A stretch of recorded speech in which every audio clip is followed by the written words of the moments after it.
Hello and welcome to another video. My name is Peter and today I want to talk about don't get stuck. Think of life, think of your life as you being a lifelong student. Don't get stuck. Think of your journey as being a lifelong student. Firstly, I'll give you a proper greeting. So we say, Bangat Samida, Om Shanti, peace to you, peace to me. So don't get stuck. How often do we get stuck? We look at something and go, I can't do that. That's way too difficult. It's when I first started my practice of Dharma Yoga, which the name turned into Body and Brain. But when I first started that, and I was watching the Dan Masters teaching, and I go, wow. I mean, I reckon I could do that, but I don't know if I could do it as good as that. And I was looking at it as if to say, well, I could do it tomorrow. Not thinking, which is how this training has changed me, thinking, well, no, not tomorrow, obviously not. Crazy fool, what's the matter with you? But that's arrogance. Arrogance if I thought I could do it tomorrow. But if I actually dedicated my mind to this and really focused on what I needed to do and put that out into the universe and find a synchronistic path to teach me what I can do to become that Dharma master and that Qigong instructor, it will work for me. And sure enough, put it out there, sure enough, it came back. It took time.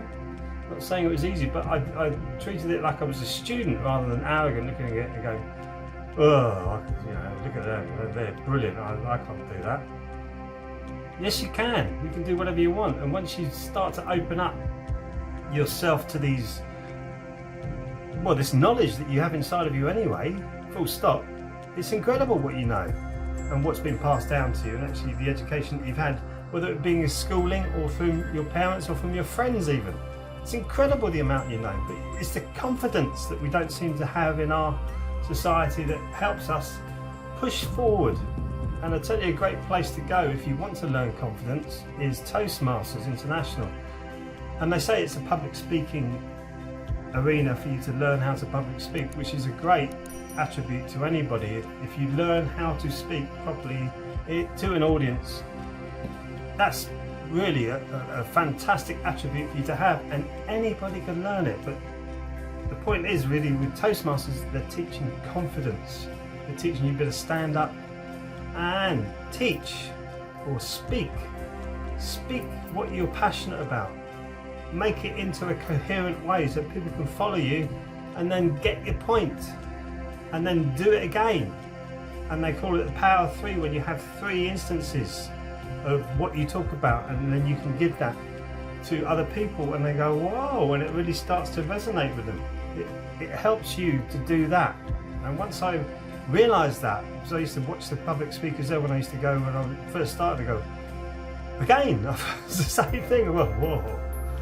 Whoa, I'd never do that. I could never do that. And I was coming from the position of arrogance again, of like, oh, look at them, they're obviously born naturals. And then you speak to them a little bit more, and then you see their humility, and well, no, I was rubbish at this at first myself as well.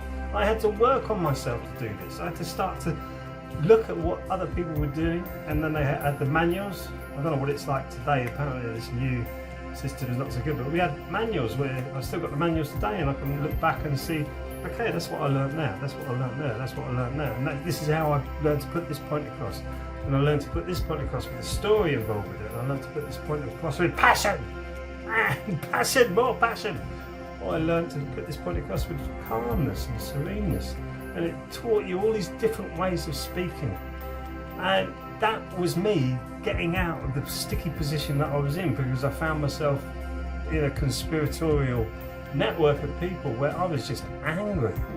I just kind of pushing stuff out all the time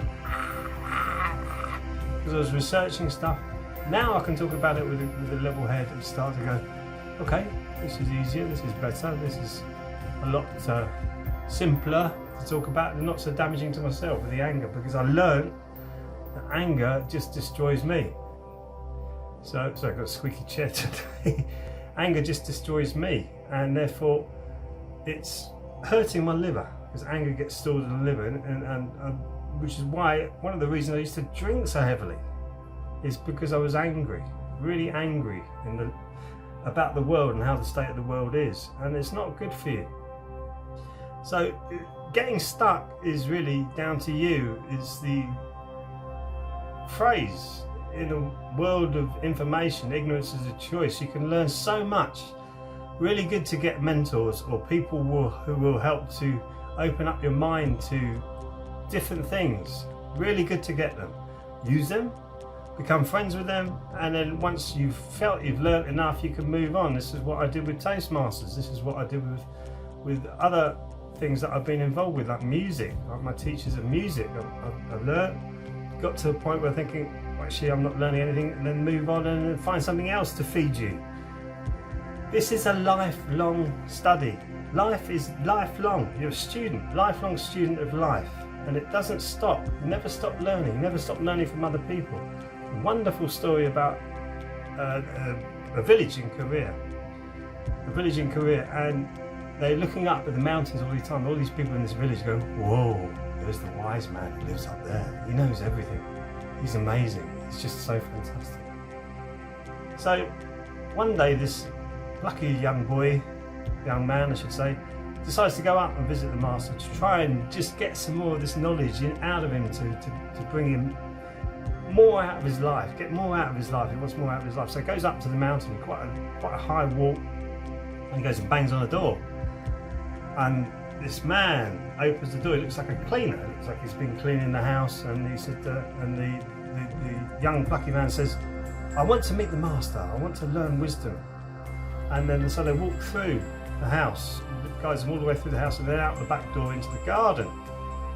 And then the garden, they're standing in the garden, and the plucky young man says, "Well, I want to meet the master because I want to learn the wisdom that the master has." And the master turns around and says, "With every human being you meet, there is something to learn. Every human being, there's something to learn, either about yourself or about them." So it's a reflection. Sometimes it's a reflection, sometimes it's actually about them, but most of the time it's actually a reflection. You can learn so much about yourself from reflections of other people. And once you take that on board and you learn from other people, no matter how obnoxious or horrible they are, you can learn from them. It's just that I've just been starting to do this video course on how to set up a business online, and what I've done is I've put my head above the parapet by setting up this YouTube channel, and I've run Facebook stuff, and I'm doing online classes. You put your head above the parapet, you get all this vile stuff sent at you, vile spam, vile people sending pornography and horrible messages and all this kind of stuff. And I used to get offended by that. Now I look at it and go, "You poor things. Is that all you've got to do?